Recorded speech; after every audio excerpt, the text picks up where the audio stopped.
Hello, my name is Barbara Markham. I'm the Director of the Senior Resources Department for the City of Westland. Today, we have with us a special interviewer, Errin Stegich, who will be interviewing Eva Cobb, who is one of our Westland residents. She grew up in Germany during World War II. She was a young girl. She married one of our U.S. servicemen, came over, left her family in her country, and has lived in the U.S. since then. It's a fascinating story, and it gives you a little bit of historical perspective on some of the interesting residents that we have living in Westland.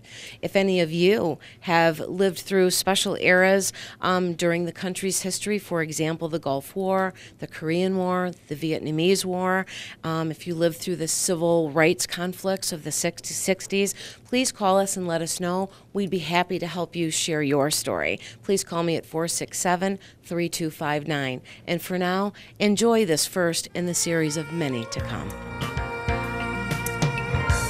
Welcome to Friendship Focus. My name is Errin Stegich from Schoolcraft College, and today we have the honor of speaking with Eva Cobb.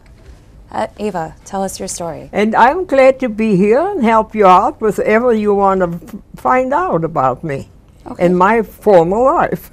Well, let's begin with the beginning of the former life then. What can you tell us about your childhood in Nazi Germany, or in Germany to begin with?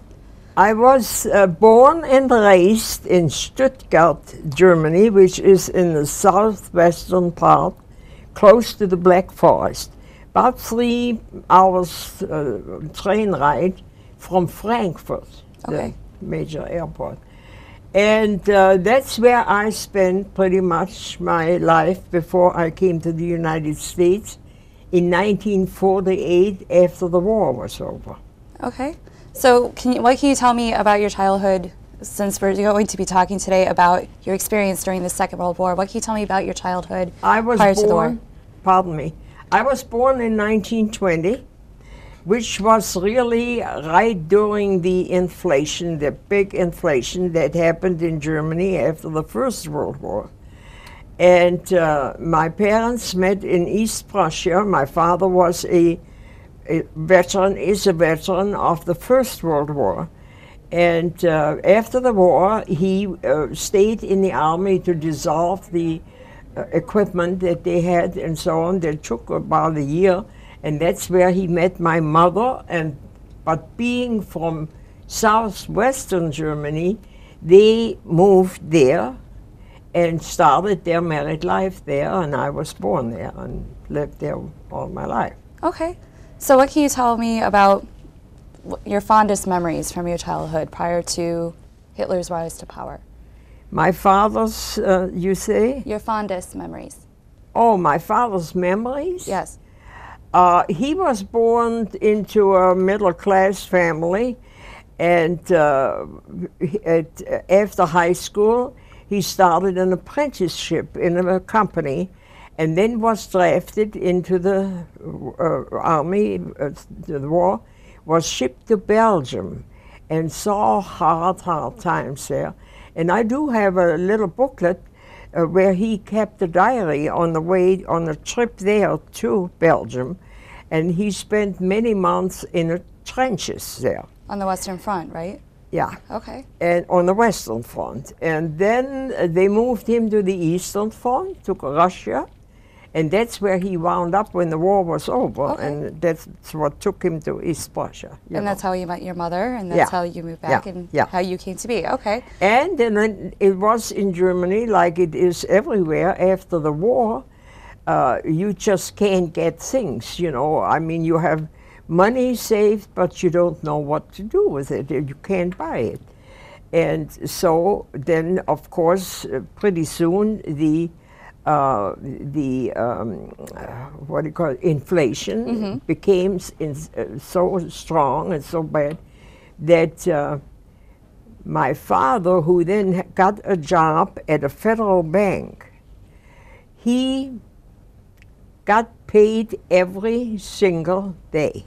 Every single day? Because the money was not worth anything. If they waited a week to pay their employees, they couldn't buy nothing with it. So my mother took me with a stroller to the bank every day at noon when he got his paycheck for that particular day so she could get bread and milk and groceries for it. And at one point, she told me that my first doll that she bought for me was 5 million Reichsmark, which was the 5 million Reichsmarks. 5 million Reichsmark. It wasn't worth anything a few days later, you know. It was just a situation that probably then caused the riot that they had, you know, in 1919. Right. And that's when they formed the Weimar government. Republic. Right, yeah. Yeah. That was the result of that, you know, because it couldn't go on like that, you know. And then I had a happy childhood because I had a good family. I was secure in my family, and my parents tried to do what they could with what little they had, you know. And then I had one sister. Okay. She was 4 years younger than I am, and we had a relatively happy childhood, but the times were hard, and there were 33 different political parties. In the 20s, yes. Vying for the power, you know. And the situation became such that Hitler found a fertile ground for his idea that he is going to change things, that he is going to see to it that everybody has a little house, which of course never materialized, right. But he was really actually working for the war, you know. For the common man. Yeah, yeah. But people followed him because he was really their only hope. And I remember as a child when we, I mean before Hitler came into power, the communists and the brown shirts, they called them, the Nazis. The SA. They had their meetings in different locations, guest houses and so on, where they had meetings. And when they came out of these meetings, there were street fights between them. And we lived in an apartment building on the third, fourth floor, and used it as an art of entertainment when they were fighting with That's remarkable. each other. Yeah. That's absolutely remarkable. Where was your family politically aligned? Well, my father, being a World War I veteran, coming home to a country that had lost not only the war but territory. Right. You know, yeah, Germany had a lot of something territory like taken away. 18-19% of Germany went kaflooey. Not to mention all of the colonies that were given away as well. Yeah. So he was leaning toward Hitler because he hoped that he would change the situation. My mother was very, very suspicious of the Nazis from the very beginning, and that resulted in conversations of my parents that I sometimes thought, oh, I hope they don't get a divorce over politics, you know. Right, yeah. And but they managed to, you know, it was just a hard time for everybody. But then we as children were not that involved. You weren't that until involved. Hitler came into power, and then he included the young people in everything that he initiated, because he knew that his future was with the young people, you know. So is this post-1933? Yeah. Okay. Yeah. Now, I was born in 1920, went to a higher education school. The school system in Germany was then and is now still totally different from what it is here. You go 4 years to basic school, the grammar school, and then after 4 years you have to decide, or your parents have to decide, your teachers have to decide, whether you will make it through high school and prep school for college. Okay. And they decide. We had a 3-day examination by the school board members, And there was none of our teachers present. We were scared of these men. They came in with black suits and starched white collars and everything. They looked like God Almighty. That would scare anybody. And it lasted for 3 days. If you didn't make it the first 2 days to transfer into a higher education school, then you had an opportunity to do a verbal examination, go through a verbal examination. Okay. And that then determined what you eventually could become or be or do, you know. Okay. Yeah. So tell me about 1933. You're 13 years old. I was 13 years old, and one of the first things Hitler did, or the government did, was abolish school on Saturday. Saturday is a holiday, but we had to go to outings. We went into the woods and we marched and sang and had a little flag going, and felt really good about all these activities, you know. But they took us to the farmers that we learn what feeds the nation. Mm-hmm. We went to oil mills where we delivered little seeds that they used for oil, you know. Okay. Everything we did had a purpose for the good of everybody. For the good of the state. And that was appealing to a lot of people because they had the feeling that nobody cares what happens to them in all these years, you know. And so we were all for that, and we had opportunities to go on bicycle trips from hostel to hostel. I traveled all over Europe on a bicycle. At 13 years old? When we were 16, Okay. 17, 18 years old. And the parents could keep track of you through these youth hostels. Then there was a lot done in sports. They wanted us to excel in sports and everything to create healthy young people coming up, you know. Yeah. So the 1936 Olympics must have been a spectacle. Pardon me? The 1936 Olympics? 1936. Well, in 1933, he came into power. Right. And you are probably aware of what happened.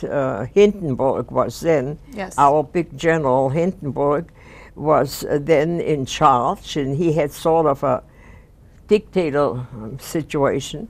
And then the Weimar, then that's where Hitler got his foot in the door. Right, with the Enabling Act. Yeah. Yes. Yes, yeah. Okay, so tell me about your experience as being part of the Hitler Youth. What do you want people to know about what it was like for you personally? In connection with the Hitler Youth, Yes. or with my? Well, now we enjoyed all this. At before in the pre-Christmas season, we were making toys for poor children. We were knitting gloves and hats like they do here. You know, it was really much like a Girl Scout situation and the Boy Scout, the Hitler Youth for the boys, you know. And there was a lot of festive activities, you know, parades. Everything was a reason to have a parade and push the people up and get them excited. And people fell for that, you know. They fell for it. Why do you say they fell for it? Because life had become dreary for them. They had nothing to look forward to, you know.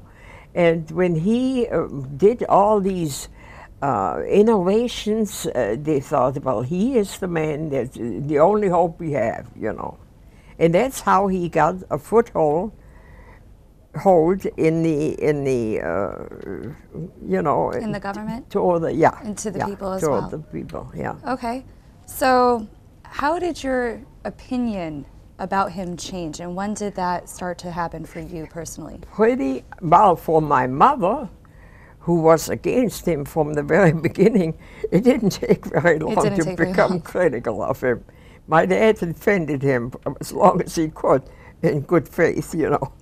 And I don't know, it started when they were having certain laws. For instance, people who had epileptic seizures, they were put to death, some of them, you know, or they were put into institutions where they couldn't have any children and all that. And it was all to create a healthy... The Aryan race. Yes, Aryan race, was the word, yeah. And then later on we found out that they were also taking people and letting them die in hospitals, or, you know... The euthanasia program. Yes. T4 program, yes.